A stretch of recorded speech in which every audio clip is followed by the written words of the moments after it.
So today, lads, we're going to talk a little bit about the fourth quarter, and we're going to be talking a little bit about how the Atlanta Dream, in my opinion, just had no answer for CaitlinClark and the Indiana Fever in that fourth quarter. And realistically, for quite a bit of the second half, they had no answer. It's amazing how hypocritical they are. WNBA coaches reject CaitlinClark in a confidential survey as the league's 9th best point guard. On the court, however, they stand up for her with the franticness and despair usually reserved for a legendary figure in their prime. That private disdain clashed with a very public reality. Against the Atlanta Dream, Clark did more than only guide her. Squad to victory in 9,982. Her methodical dismantling of Atlanta's whole strategy left their team absolutely deflated and the Estimate her. Let me say this about the Atlanta Dream. Y'all was hanging in there for 2 quarters, but then y'all ran out of gas. Cause you know why? The Indiana Fever ran y'all out y'all own building, and it was a sight to see. Y'all was huffing and puffing, trying to get some air and find some extra wind. opposition coach stunned. This victory wasn't the only one. It was a calculating and icy warning to any team that would dare to undervalue her. Dream and their stunned coaches were unable to understand that Tit was a ghost that defeated them. They were scared by a commander, but they were ready for a scorer. CaitlinClark only had 12 points at the end of the game. A statistic that is so deceptive that it is nearly comical.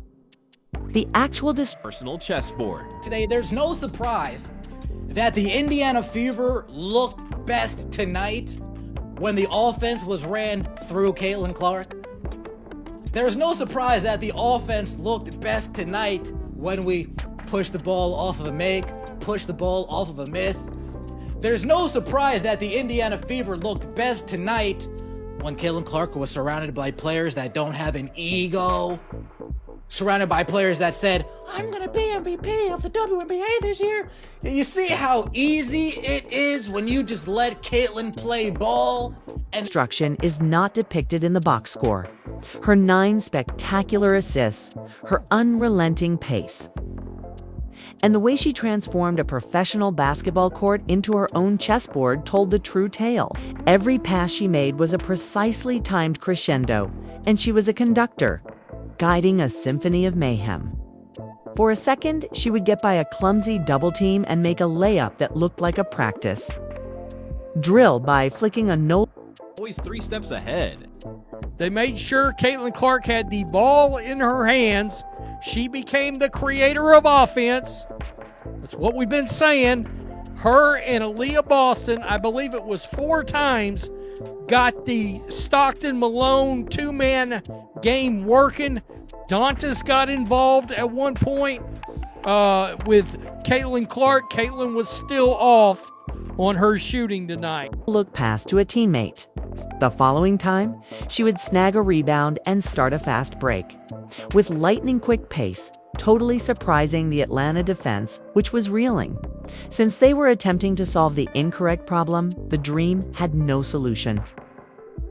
A floor general who was constantly 3 steps ahead of them mentally damaged them, even if they had prepared for a shooter. Wasn't the only goal of this masterclass?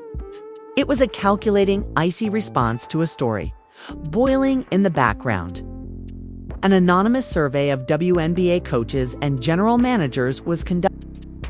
Even when she wasn't exactly getting when it wasn't her putting the ball in the basket or her showing up on the stat sheet, she was burning Jordan Canada. And people don't understand how good Jordan Canada is on defense. She was absolutely burning Jordan Canada. Canada could not stay in front of her. And that is a big thing. That is genuinely a big, big thing. That if you can't stay in front of her, it creates a space for everybody else. And there were some hockey assists, there was good ball movement, there was a lot of things. There was a lot of real positive. Conducted just days prior to this game. And the findings were puzzling. Together, they gave CaitlinClark the 9th best point guard ranking in the league. The 9th. Give that figure some thought. The coaches that spend whole practice sessions trying to stop her are the same ones. The same strategists that create novel defensive plans. She is subjected During Obviously, tough game. I thought we had a good first half. We were really competitive. Second half we just had so many defensive breakdowns, and give them credit. They were getting extra possessions, and those extra possessions were turning into points just about every single time. So, just valuing ending their possession. It's not enough to force a tough shot. We got to come down with the ball. And then, we had some defensive breakdowns and they made us pay for. They were able to extend the lead. And then at the end, we had to, do some gambling and do some To boxing ones, full court pushes, and constant double teams, all of which have the defensive rigor of a great Michael Jordan. Then they dare to turn around and say, without naming themselves, that 8 other the players are superior. The level of hypocrisy is astounding. The strategy for a legend, but treat her as an afterthought, possibly in an effort to lessen her media power. Clark didn't have to retaliate on social media or write a news release against Atlanta. Her act Players' instincts. How the Atlanta Dream were able to really neutralize CaitlinClark in the first half. And I know CaitlinClark had 5 first half assists, but they were able to neutralize CaitlinClark's impact on the game in that first half. And in the second half, regardless of the box score numbers, how Caitlin completely took over. So the big way they were able to neutralize CaitlinClark, and I think it was almost an issue, was her declaration, a silent, forceful. Dismantling that revealed their innermost anxieties and their public person. It wasn't an opponent's failure that provided the key to unleash this deadly performance, but a lengthy fans and analysts watched in frustration as Indiana's coach Stephanie White appeared determined to fit a square peg into a round hole during the early season. Real time. You don't force a generational talent into your system. You build the Damon system around her. You saw Clark sort of gaining her rhythm as the game went along, sort of returning to her form as the game went along, finding that pep in her step as the game went along, even though the shooting numbers were tour dates again, and she's got to find that shooting stroke at some point. Look, it can't go on all year, but you understand where some of those struggles come from when you deal with a quad injury and then a groin injury, and you're thrust back into the lineup and you're trying to find your way. But I do think it was the way that Clark found her way to the basket that was the difference in this game, really. That was Clark, who was arguably the most dynamic offensive engine in a generation, was oddly relegated to standing in the corner, waiting for a pass that frequently never came. This was her own coach's long overdue strategic surrender. The attack was predictable, sluggish, and totally out of sync with the instincts of its best players. The mentality changed in this game against the Dream, whether in a state of despair or ain't a brilliant move. White gave game. It's been an inconsistent ride for Indiana and for Clark as well, who's had to fight through a lot of injuries. But I think the encouraging thing from Cece was the fight that she showed on the floor. Clearly, she's not quite at 100%, still working her way back, hasn't found her 3-ball yet, but what she did was attack. She used the physicality against the defenders by putting her head down and going to the basket. That opened things up for her playmaking, which of course is another genius aspect of her game. Once that started clicking, the fever ran away with things. Sophie Cunningham was everywhere. Clark had it going with Aaliyah Boston again. Kelsey Mitchell was cooking. And all of a sudden, you look up and CaitlinClark the franchise's keys and instructed her to take the wheel. The impact was electrifying and instantaneous. The tempo surged. The floor became accessible. The unstoppable force of nature that broke college records took the place of the timid rookie we had been seeing for weeks. A valuable lesson was imparted in real time. Lethal. they were manhandling CaitlinClark early in that game. Like, they had 2 hands on her. They were fully getting into the we are grabbing her and we don't really care. Like, that was their goal. Their goal was they were out there to maul CaitlinClark. They had they had absolutely no intention of doing time. A generational skill is not something you have to force into your system. Around her, You construct the Demon System. 5. There is a tidal wave that occurs when a player with Clark's pull is eventually given more freedom, boosts the team as a whole. The court abruptly changes. When her defender was forced to assist on Clark, Kelsey Mitchell, a skilled slasher, found wide-open routes to the basket. Deadly shooter Sophie Cunningham appeared to be in a preparatory shootout. Backfiring. And this was a really nice all-around game from the Indiana Fever. And some may ask, well, Rhodes, do you feel better about Stephanie White? No, not at all. Because until she proves night in and night out she's willing to put the ball into CaitlinClark's hand and let her be the creator and innovator on offense, I will not be sold. I will not be sold. The fact is, Caitlin's going to start knocking these shots back down at some point. And all of a sudden, her statistics are going to blow. Because she was left so exposed on the edge. Most significantly, Aaliyah Boston, strong center who had been facing double teams the whole season, is now enjoying herself in the post. Her defender was just too scared to even briefly leave Clark's orbit. This is Clark's dimension, game that her detractors willfully ignore or don't comprehend. They obsess over her, And they are failing. Instead of trying to put a square peg in a round hole, this was a tale of two halves. A tale of two halves. A half where the Indiana Fever let Jordan Canada have wide open shots, and a half where they decided to play defense and shut Jordan Canada down and not let Ryan Howard get off. Interesting. A half where we had Caitlin off ball and sitting a lot, sitting on the bench, rotting away in the first half, and the second half where, oh my God, she's in the game. Oh my God, they're getting shooting statistics, but fail to recognize the brilliant playmaker who uplifts everyone around her and can bend defenses to her will. She does more than simply raise the box score. She turns the entire offense from inert to dead. To do all of this while receiving physical abuse that was nothing less than a targeted camping. There was an unspoken memo that went around the WNBA from her very first game. Engage CaitlinClark in Possible. This year. And it's just, all right, I'm going to accept that contact. I'm going to go through it, and I'm going to score on you. And one. Put the points on the board. You know, CaitlinClark doing it there. Here's a closer look at that play to sort of give you, an idea of what took place, and the she accepts the contact, gives some back herself, and ultimately gets the bucket. By the way, some size on that dream team, obviously, with Griner inside and Jones got in foul trouble, which physical contact. This is not merely a hardline defense, this is a purposeful mauling tactic. In order to test her breaking point, opponents are snatching her jersey, ripping her arms, and striking her with off-ball bumps. And sheaves they are attempting to wear her down, frighten her, and get under her skin, but their plan is completely to execute it.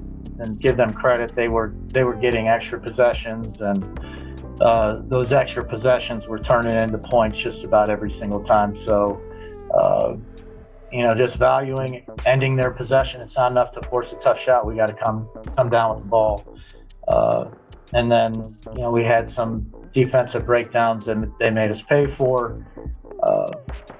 They were able to extend the lead, and then at the end we had to, do some gambling and do some things that really we're not that equipped to do, and they made us pay for that as well, and that kind of made the game a little tougher and more resilient rather than shattering her.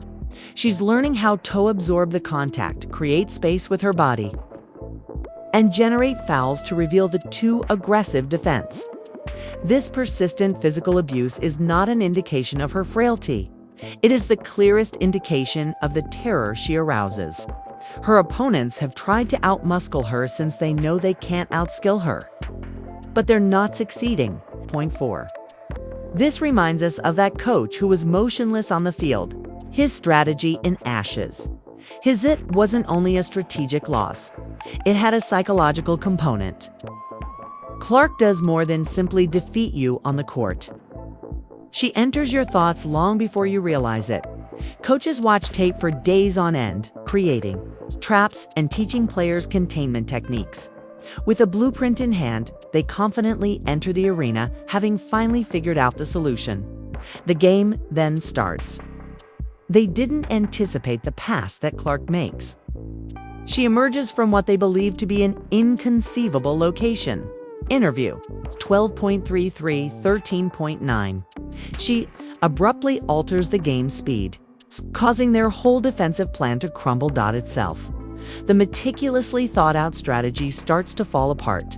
The players begin to question their rotations while they are on the court, on the sidelines. That self-assurance gradually fades and is replaced by a silent, seething fear. Clark's most underappreciated weapon is this one. She not only undermines your defense, but also your resolve to carry it out. Interview 13.31, 14.9.